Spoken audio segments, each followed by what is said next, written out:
Thank you so much for coming out today. I'm glad to see that we have a full house. I'm Tatiana Yaques and I'm here with Chris Campbell. We are from CCTV Agent. We provide security cameras and access control and every single security technology product that you can think of for community associations, governments, and businesses in South Florida. We've been around since 2011 doing this successfully, and we're a highly rated provider that puts customer service above all else when we deal with our customers. But enough about me, because what you're here for today is the presentation, Protecting Your Community with Security Technology. And I really am glad to see so many people here, because I think we've all come to realize what a huge and important role technology plays in all of our lives. And no matter what, we can't get away from it. Everywhere you look, technology is there. There is always a piece of technology that's performing functions in our life, whether they are essential functions for entertainment, for communications, for accessibility, and for security. So today, the goal of our course is to teach you and go over what some of these security technology products and services are that can help you in securing your communities. Because after all, when we live in a community association, whether it's an HOA or a condominium or a co-op, we're choosing to live in a community that has common goals. And we have a lot of common goals. And providing for the security and protection of our residents, of our homes, of the places that are important to us is an important thing for every single community everywhere. So you should look at security technology as another piece of your infrastructure when you're planning your community as to what are the things that I can do to have a happy, healthy, and secure community. Because that's our goal, right? When we're in an association, when we're living in a community, we have common goals, and those are very important ones.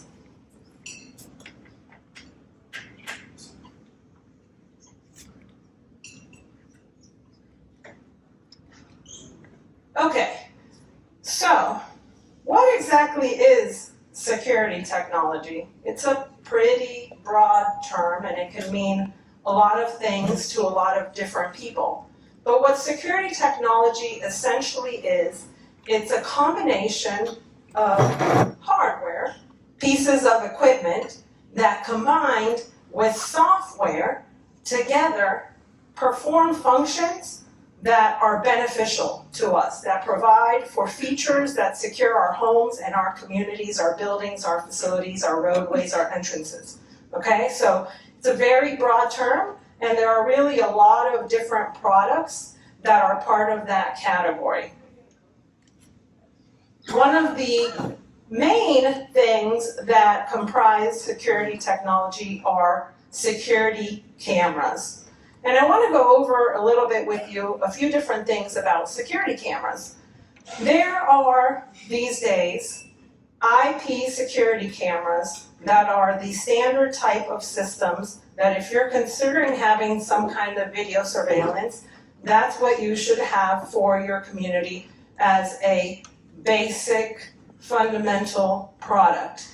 And then there are other parts of surveillance, video surveillance, and security cameras that provide additional products and services and functions that cameras and other security technology products can perform that give you even higher levels of security and functions.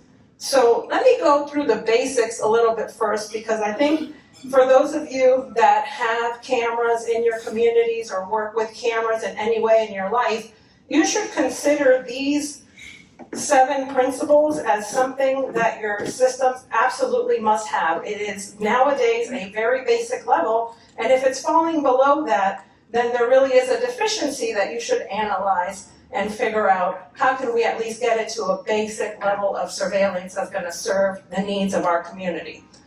So one of the things that's a basic for today's world is that your camera systems should be IP cameras, meaning they should run with Ethernet cable. They should have very high resolution. In the olden days, over 15 years ago, the standard was to use analog cameras. These cameras were good in capturing video, but they really couldn't do much beyond that. With the newer technology of IP camera systems, our cameras are essentially computers. And so you want to make sure that your cameras are IP cameras so that they could give you all of the functions that you need in order to have proper eyes and proper surveillance of your community. One of the other things that's very important for security camera systems is that they have a good resolution, meaning that the pictures are clear. And not just when you look at something 2 feet in front of a camera, but also 20 feet and 100 feet. And when you zoom in 100 feet, you should not have a completely blurry image. If you do, then your cameras don't have sufficient resolution. And it's really hard for a lot of people to tell if their cameras have sufficient resolution, because if you're looking at a camera screen on your phone or on your computer and you see a little box and it looks fine, you don't realize that if you need to zoom in and look further or look at it on a bigger screen, all of a sudden everything gets blurry and pixelated. So if you're having problems where you see something pixelated or blurry, then that means that your cameras don't have enough resolution to capture the areas that they're aimed at. So again, you want to make sure, as a basic thing, that your cameras have a good quality resolution. Another important component, and very basic, is that all camera systems come with the ability to be connected to the internet so that you can access them from anywhere. Whether you're on-site or off-site, you should be able to look at them on phones, tablets, computers. That's just the basic function. And believe it or not, I still find some communities that don't have that, and when I tell them we can connect you to the internet, you should have that, they think it's miraculous that that's available. But that's not a new thing, that's been around for a long time. So if you do happen to have a community where your systems are not connected to the internet, you should really look at that, because again, it's a basic thing to be able to have that connectivity to your system so you could use it from anywhere. Another important feature of our modern day security camera systems is that they have to have enough video storage. It used to be really hard and really expensive to store a lot of camera footage. Well, now, because technology has progressed so much, we can store a lot on hard drives and other types of drives that we weren't able to in the past. And so it's very simple to build a camera system for the amount of retention you want, whether it's 15 days, 30 days, 60, 90, whatever it is. All of these systems are flexible, and you should be able to have a system that has sufficient retention of your video.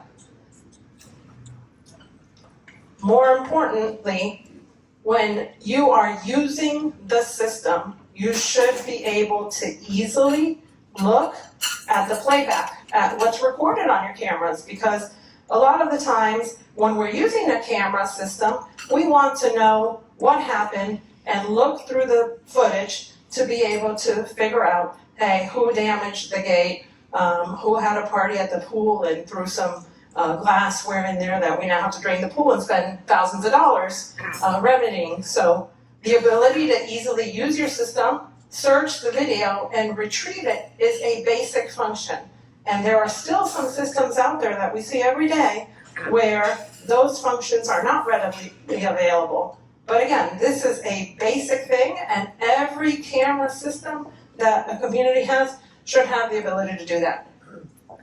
Another important feature, night vision.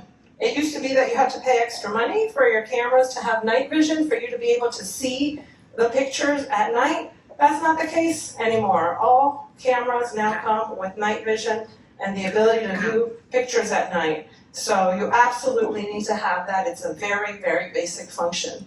And another important function for cameras is that they should have motion detection.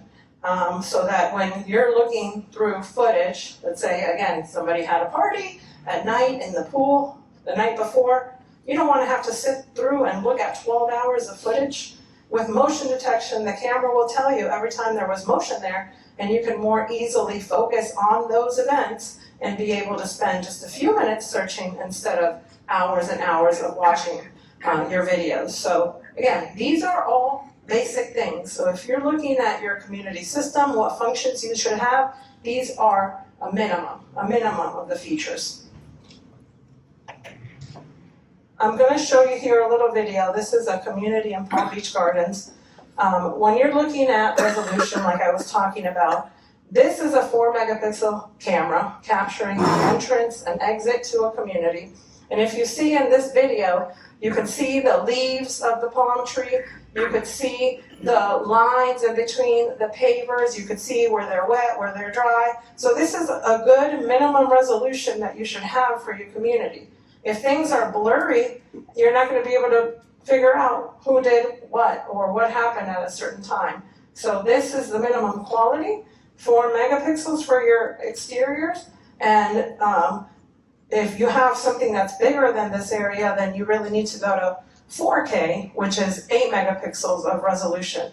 If you go into stores like Best Buy or Costco and you see the big TV displays, and doesn't it seem like every time we go in there, the TVs get sharper and more clear, and it's amazing the resolution that they can achieve? Well, those newer TVs have 4K resolution. So we're at that point with cameras also, where you can get that higher resolution so you can capture all of the events that are necessary. And these cameras, when they first came out, they were priced multiple times higher than your standard cameras, but that's not the case anymore, because since technology does move so rapidly, things become more and more used and frequent in the market, and the price drops on them. So now these 4K cameras are more accessible than ever. And the machinery that's built to support them is also more accessible than ever. So when you're looking at what should I build for my community, consider the resolution. That's the number one thing. Another thing that I'm showing you here is when you're looking at your cameras, you should be able to look at multiple cameras at the same time.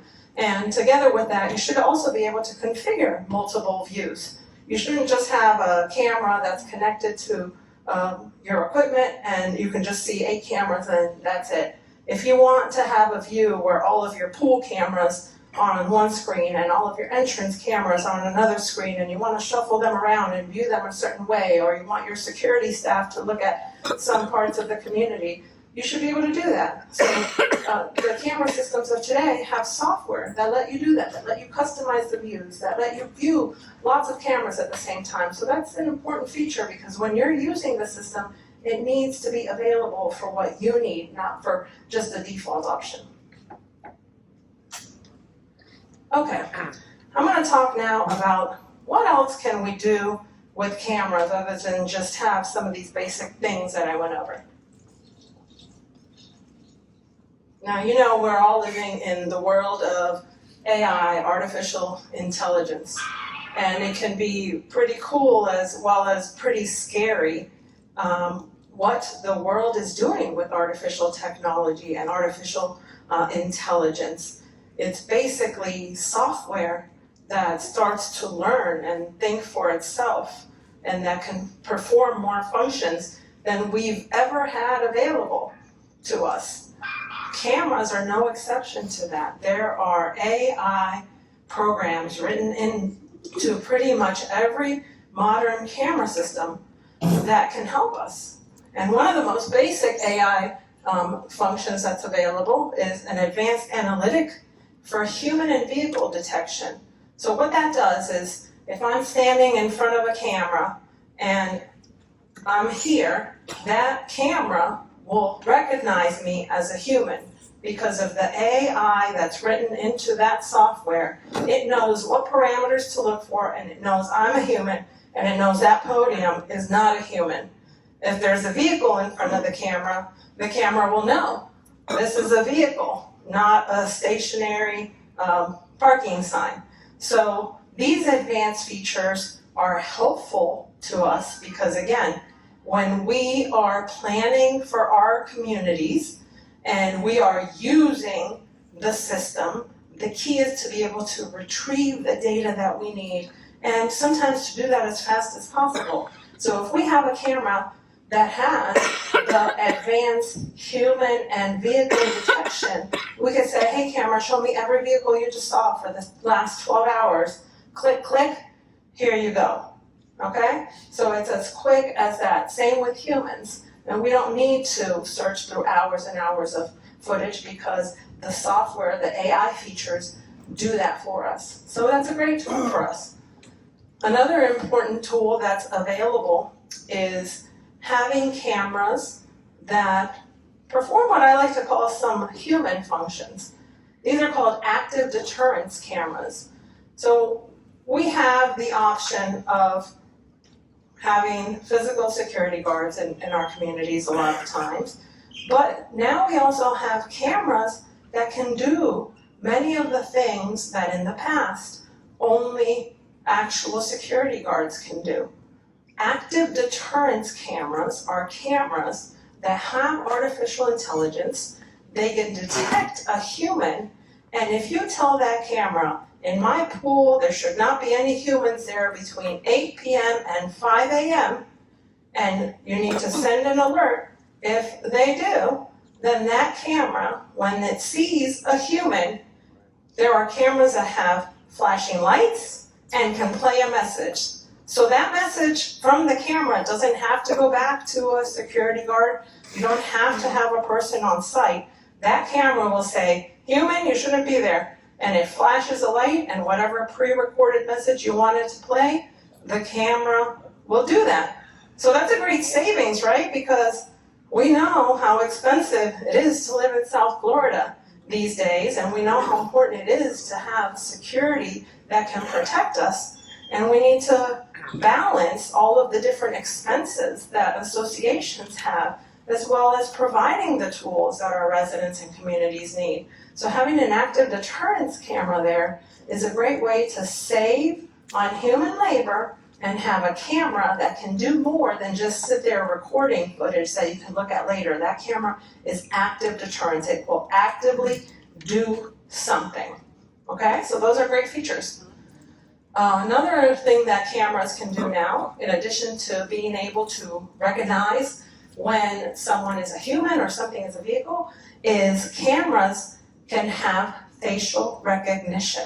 So if I had a camera in this room and it had facial recognition software and features with it, it would look at each of our faces. And if I put a picture of myself into that camera and said, hey camera, find when I've been in this room, it will pull up every instance that it has seen me. So facial recognition is a very advanced feature, but it works really well.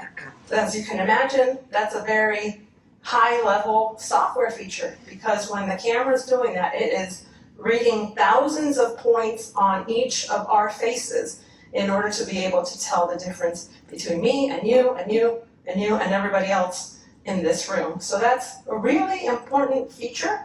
We do have a lot of clients that are in high security areas or areas of concern, or areas where we know that there are repeat offenders, where facial recognition is a great tool for them. So that's something else that you can consider as one of these more advanced security technology products that are available, and they work really well. Another important thing that we can do in addition to facial recognition is we can have license plate cameras. Now there are license plate cameras that can just look at license plates, but then there are license plate reader cameras that can look at a license plate, that can take a snapshot of the license plate, and that can convert the license plate into text. So if we wanted to find out when a certain vehicle had come in or out of our community, we could type that license plate number in, and because the license plate camera has that technology, it would be able to pull up all of the images. So again, just like with facial recognition, it's basically facial recognition, but for license plates. And that's a very useful feature to have, especially when you have, again, areas that you're trying to protect or trying to keep people out. It's a way to have a little bit more active recognition from your cameras and a way to respond proactively at the time rather than respond after something happens. Another important thing that cameras can do is they can do attribute searches. Attribute searches are things like searching for a clothing color. So I could tell it, hey, search for everybody that's wearing black pants in this room, search for a blue sedan, search for a white pickup truck. Attribute searches are available again. This is all artificial intelligence. This is all just very advanced software that is written and put into these camera systems and can be a great tool for us. Another really neat feature that it has come out recently and is very helpful is that a lot of cameras also can have night color. So where the traditional cameras at night, you'll see them in black and white because a traditional camera, in order to view an image when it's dark, will use infrared light, and the infrared light it's a light that bounces off of objects, and so when you see something with an infrared camera, it comes up in black and white. But now there are night color cameras that have special lenses and special lighting built in that the images at night appear in color. And the reason that's helpful is because if you have an area where there are a lot of frequent intrusions at night, if you see the picture of somebody in color, it's much easier to recognize and identify that person than if that image is in black and white. So again, another important feature, really helpful for association. Another feature I get asked about a lot is cloud storage.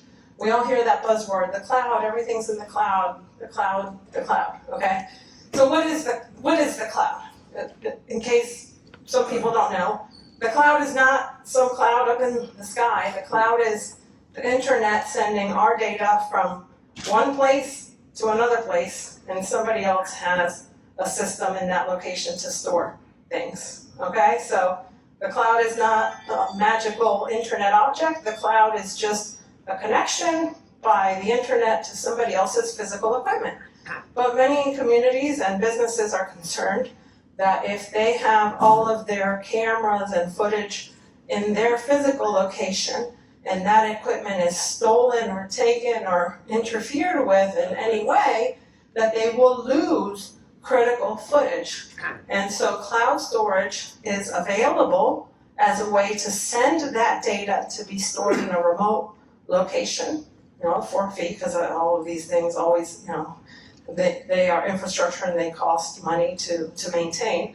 But cloud storage is a way to make sure that your data, important data, is saved somewhere else. So if something happens physically at your location, you still have that data preserved. We also have options for perimeter surveillance available now from cameras. So a lot of communities are built in very beautiful areas with lush landscaping around your perimeters. You might be backing up to a busy road or a canal, and this isolates your community, it makes it private, but those areas are subject to intrusion, and they're usually hundreds, if not thousands of feet long and very difficult to keep track of.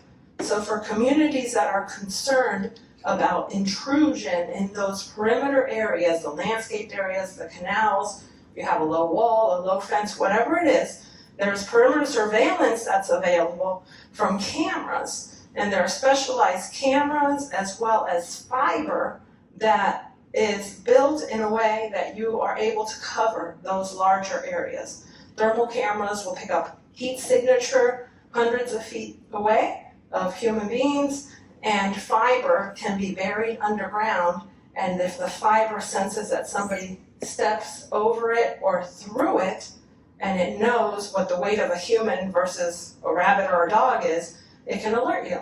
And so there are ways that when you have a challenging perimeter and you have intrusion issues, there are ways to build perimeter surveillance using cameras, fiber, and other security technology products to protect those perimeters of your communities as well. We also see a lot of use lately of environmental sensors. So environmental sensors are not cameras, they are devices that can detect certain things in the atmosphere, in a room. And we see environmental sensors most often used in places like equipment rooms and bathrooms, your IT closets. What an environmental sensor can do, and there are many different models that have different functions, is they can sense changes in temperature, changes in humidity, changes in noise level, and vaping, as well as other particulates in the atmosphere. So if you had it in a bathroom, and let's say, for schools, they always want to deter and catch vaping, so there are schools that use it for vaping. But in community associations, if you have some public restrooms area in your clubhouse or other community facilities, let's say you have some vandalism occurring, and if somebody's going to try to rip out a toilet or a sink or do other terrible things like we sometimes see, unfortunately, that's going to be very loud. So you can put an environmental sensor in areas like that, and it can tell you, hey, this noise level is very high, something is happening, and you can get an instant alert. You can put it in your equipment rooms when you have sensitive equipment like your elevator rooms or your pool equipment, so that if the temperature rises sharply and maybe a piece of equipment is overheating, you can have an alert right away so you can prevent equipment failure and potential fires and things like that in your building. So environmental sensors are a really important piece of technology. We're seeing that used even more, and they're very proactive because you're able to receive information from those pretty much at an instant. As soon as the event happens, you're going to get an alert as to those events. Another important tool that we see a lot of associations and businesses using nowadays are guest management platforms. We all have a lot of vendors and guests that come into our communities, and while there is software that keeps track of them, sometimes it's just a single point of entry type of software, or sometimes there's no record of at all of where people are going or who's been there or what's happening once they're on the property. Well, there are platforms now that let you register guests, capture pictures of them, integrate them with your camera system. So for example, let's say, a vendor came into the community and somebody hit the stop sign, you're able to pull up all the vendors that came into your community, do a quick search and find who that person was that hit the stop sign, because you'll have them registered in that system as a vendor. So you'll have that information. Again, the goal of all of these systems, really, the more advanced the system is, the more information it provides you. And information is really important because it lets you take steps to protect your community, to address problems, to recover damages, all of these things that we all need to be aware of and be able to do for our communities. Another couple of important tools that are available, I talked about active deterrence cameras, but sometimes we want a little bit of human interaction, and we might want it at less of a cost than full human interaction, and that's where virtual gate guards and remote video monitoring come into play. Remote video monitoring and virtual gate guards work in the same way. It's basically somebody comes into a camera or an access control product, it's at your gate or it's at your pool, and somebody wants to come into the community, and rather than you having a guard there in person, that camera and that system will dial a guard in a remote area. That guard will check your database. You'll have security procedures set in place as to what their response is. They'll let people in. Same as with cameras at the pool. If you don't want any intruders there and you want to have remote video monitoring by guards, then those cameras can send a message to guards in a remote station, not at your location, and they can respond when they see somebody at your pool that shouldn't be there. So those are ways to reduce costs for a community while still giving you a little bit of a human element for people that are able to perform these functions and take the actions necessary to protect your community. Another couple of things that are also more advanced are heat mapping. We have ways to track how much motion and activity is in front of a camera. We can send intelligent events to different security platforms when we have integrated systems. Let's say we have a party and we want to make sure, that guests are going to be able to congregate in different areas. We can look at the heat mapping and history of that room and make sure, that our room is properly laid out and set up and not everybody's going to one corner. If we want to get intelligent events of things that are happening, where our guests are going, if there's any doors that are open that shouldn't be opened, all of these platforms provide us the ability to just have more information. Okay, so this is all about information. I'm going to show you here how easily a camera system can do facial recognition. So this is a video that's going to play for us just a second. So this is an example of a camera system. And we're going to say, hey, camera system, I want to see if a certain person appeared in front of you this week. I'm going to give you a picture, and this is going to be my friend Barrett. He's putting his picture in. He uploaded the picture. He's going to type his name in. I'll give it a second. And he clicks on there. And now he's going to say, all right, now I'm in your database. Search for me. There's my picture. Search for me. And the camera system, as you can see there, shows every time that Barrett went in front of those cameras. And if you were to click on any of those little thumbnail pictures, it'll show you the video that the camera captured for each of those instances. And that's how quick facial recognition works. So if you're looking for somebody, it's a very, very quick and easy way to do that. And let's say you don't want to look in the past if somebody has been there. Let's say, there's a few communities that have reported that a certain person of interest is committing crimes, vandalism, breaking into cars, and they give you a snapshot. And you don't want to wait until it happens in your community. You want to be able to prevent it. Well, you can take that snapshot, you can upload it into your system, and you can say, hey, cameras, tell me if you see this person, and send me a text message. Send my security team a text message, send my property manager a text message. So you could set a person of interest notification, and what will happen is, if a camera sees that person, you'll get this on your phone. This is what the phone screen will look like, and it'll tell you, this right here shows a history of events, and you'll get an instant alert as soon as it happens. So you'll open your phone, you'll see this, and you'll be like, oh, that person shouldn't be there. And then you can respond right away. So it doesn't have to be a camera system where you can only respond after an event happens. You can try to prevent people and events that are undesirable by using facial recognition.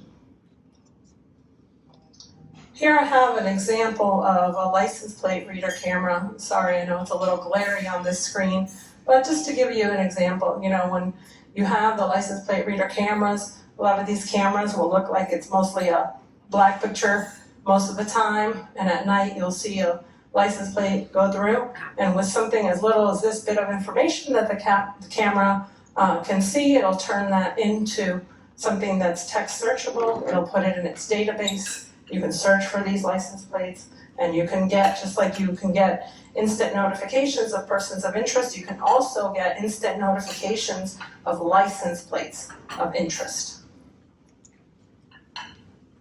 Here's an example of night color. So on the left is a night color camera, and on the right is an infrared camera. Same location, so you can see the difference.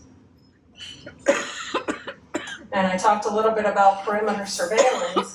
On the left, it shows you, what the view would be just to the naked eye of a perimeter, and on the right, it shows you if you're using a thermal camera, you could see a couple hundred feet down this long stretch of grass. there's two people there, and the camera can pick up the heat signature and it can recognize that those are actual people in that image. Environmental sensors, I talked to you a little bit about that and some of the tools and things that they can do, very useful. And then this little slide gives you just a way to show how a guest management platform works. So again, if you wanted to register your guests, your vendors, it's a couple of clicks. You can even have this on an iPad that you hand to them. They do it on their own, takes a picture, you can print out badges, there's a lot that you can do. And this is just an example of some of the remote video monitoring and virtual guard products that you might see in a lot of communities that use these. You'll see a speaker horn at the pool so that the guards from the remote command centers can speak down and interact with people, and then you'll see the cameras with an intercom at the gate to allow people in. We have a lot of platforms nowadays where we're not just talking about cameras and what cameras can do for us, but we want to integrate all of the security components in our building. So if we use electronic locks, key cards, fobs, barcode readers, anything like that in the community, you're able to integrate with a lot of these systems nowadays and have it all managed on one platform. So for example, if that door were accessible only with a key card, I would be able to integrate that with a camera inside of this room, and then if I'm looking at who's going through, I can actually look at the access events on the access control system and see the video footage from the security cameras, because when you have an integrated platform, it's all available in one place. You don't have to open up different pieces of software trying to piece it all together. So again, this comes down to information. How much information can these systems give you? What tools can they provide? And how can they make it easy for you so you can manage it and use it in a way that's effective for your community?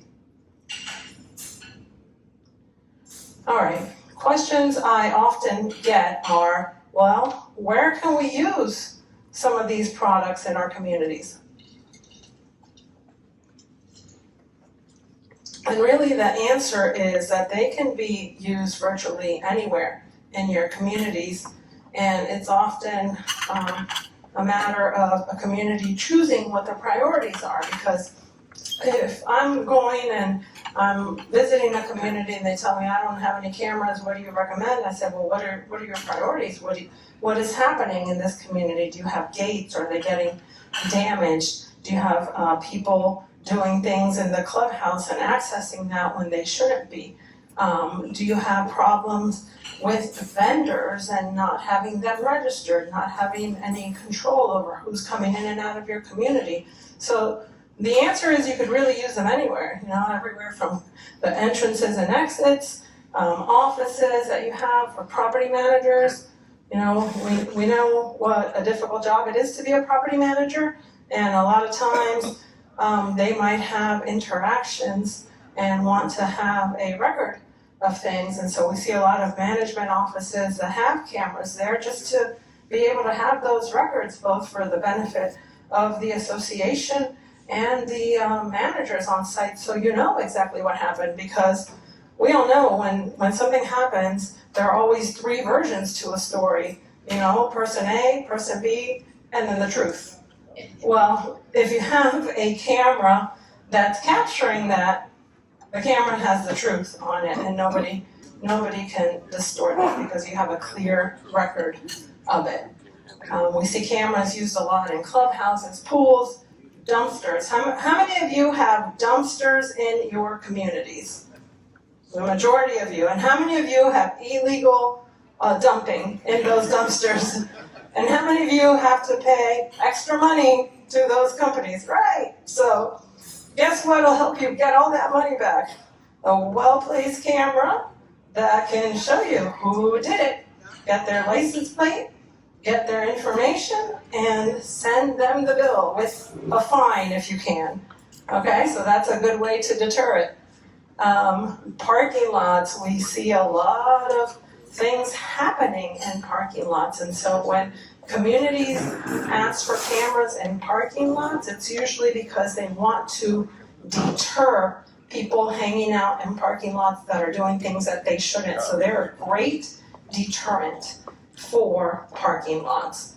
We also see sports courts because communities have a lot of really beautiful and wonderful facilities that our residents and visitors can use. Okay, but what happens if somebody gets hurt? Well, they want to sue somebody, right? That's what happens.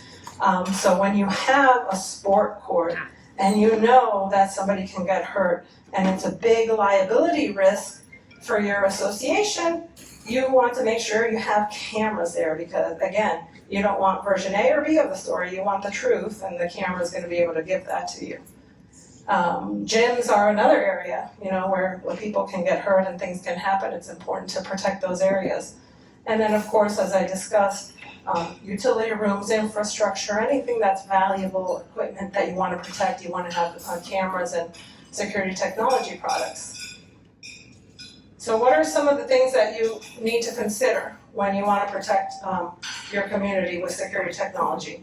I'll rush through these a little bit because I went through them already and I'm running short on time. I want to make sure I leave it open for any questions.